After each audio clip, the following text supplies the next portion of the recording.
Alex Army, and welcome back. I wanted to talk to you today about the difference between an authentic dominant and just an aggressive person, because not only is this a question that I get asked a lot, but unfortunately this narrative of just an aggressive male being labeled as an authentic alpha male or an authentic dominant is being preached, and this message is being spread by really toxic communities, and it's created a lot of confusion in the hearts of both men and women here as to what do women actually want. Do women want to be pursued by a passionate, aggressive alpha male, or do they really want softness and sweetness and tenderness and care, and what makes you a real man and what makes you a real dominant?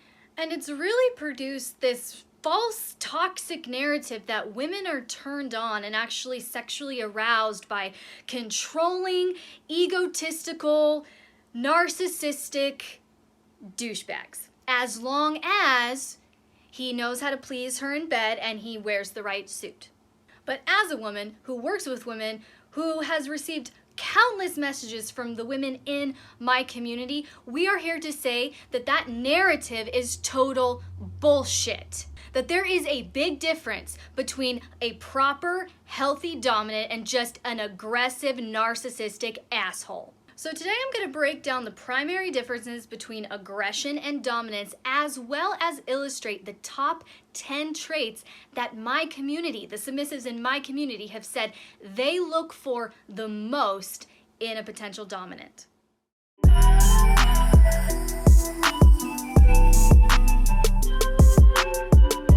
Point number one here is dominance isn't sex. Yes, absolutely. Domination can and often does include sexual elements, but just knowing sexual technique, thinking you know how to get a woman off in bed, does not make you a dominant. And honestly, here's the biggest question. Would you still want to be a dominant to a submissive if there was no sex involved? That is the true test here, because dominance, like I said, can include and often does include sex, but just being knowledgeable on sex does not make you a dominant. They are two completely different things. In fact, you can have a scene of kinky sex with a top player and a bottom player, but that top and bottom player still not be operating in a dominant or submissive roles. The top and bottom labels are simply to eliminate confusion, to simply know who wants to give and who wants to receive, essentially is top and bottom. So you can be a top or a bottom in a sexual scene and not be a dominant. So to me, the terms top and bottom more refer to a BDSM scene, a scene of kinky sex, whereas dominant and submissive refer to the BDSM dynamic or relationship.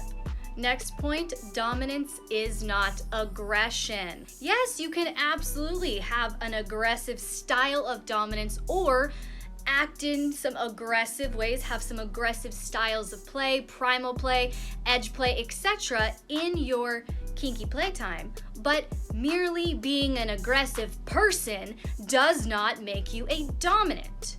In fact, one of my favorite quotes on this says, "Domineering is to make her afraid of asking for the key. Dominance is to make her have no desire for the key." Did you catch the difference? In the first part of that analogy, the submissive stays out of fear because they're not with a dominant, they're with an aggressive, fucking egotistical, narcissistic asshole.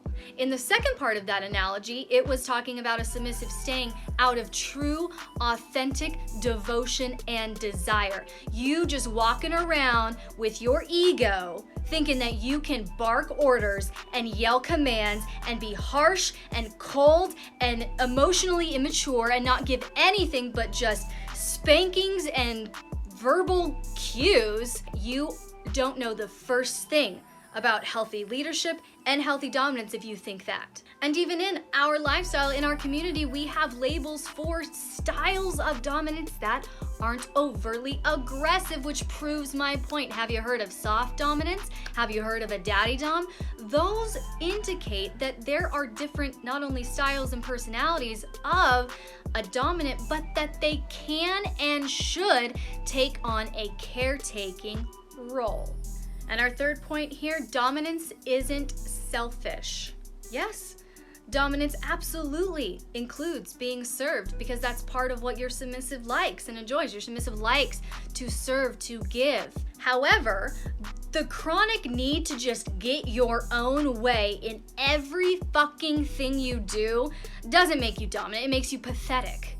And I've run into this a lot, where a lot of self-proclaimed dominants are selfish, aggressive, and egotistical, and think that they can just bark orders and get their way. That basically taking on a sub means they can get whatever kind of sex they want whenever the fuck they have the whim. And not only does that show your ignorance in never having a submissive before, but you truly don't understand the heart of dominance here. If you are just being driven by ego, if you are being driven by this need to control, you're actually not a dominant. You're stepping so far outside the realm of what it means to be a healthy, authentic dominant. You have so missed it. Because here's the thing, a submissive's needs should always precede a dominant's desire. Okay? Now, hear me on this. I didn't say a submissive's desire should precede or come before a dominant's desire. No. Because that's the great thing about being a dom. You get what you want most of the time. But if your submissive has a genuine need that supersedes what you want at the moment, you have to be strong enough to sacrifice your own desires to give to your submissive, to care for your submissive. Do you see the difference? So in addition to those 3 points, like I said, I also polled my own community with one simple question. In one sentence, what does a good dominant mean to you? And here are their top 10 answers in order of popularity. So the primary thing that the subs in my community are looking for is growth. A good dominant helps their submissive grow. That was their top answer by far. Their second top answer was caring. A good dominant is caring. Then a good dominant is loving. Fourth one, they said a good dominant is open with their communication, or just a good communicator. They keep those lines of communication open. Then number 5, they said respectful. A good dominant is respectful of them, their limits, etc. Then we see number 6, passionate or intense. Okay, that was the first time that they spoke of anything about aggression or passion or intensity. Was the 6th place spot. Number 7, a good dominant, they said, offers guidance. They also said a good dominant is protective over their submissive. And they also create safety and create a safe environment for their submissive. And finally, they are stable and consistent. That is what submissives are looking for here.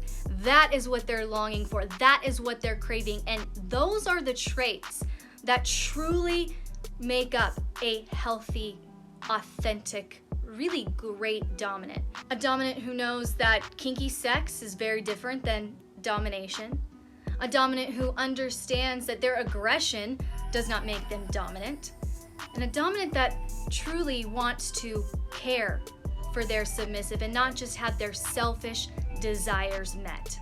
So subs, if you're not already following me on Instagram at LXErotica, go over there and give me a follow so you can participate in these polls and questions that I ask my community. But if you didn't get a chance to participate in this poll, in this question that I asked, what to you makes a good dominant? Comment below and let me know.